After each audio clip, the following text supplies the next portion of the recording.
In order to change your email address on your Twitter or X application, you have to follow the simple steps.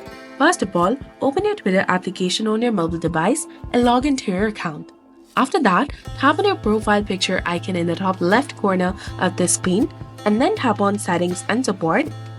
From the drop-down menu that appears, you have to tap on Settings and Privacy.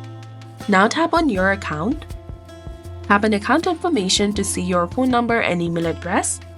Once you do that, you will see various sections. From here, tap on Email Address. You need to verify your password before you enter, add or update a new email address to associate your account. Once you enter your password, tap on Update Email Address and enter your new email that you want to set. Twitter will send a verification email to your new email address and you have to confirm that. After that, check your email box and click on the confirmation link to confirm it, and your email will be successfully updated in your Twitter account.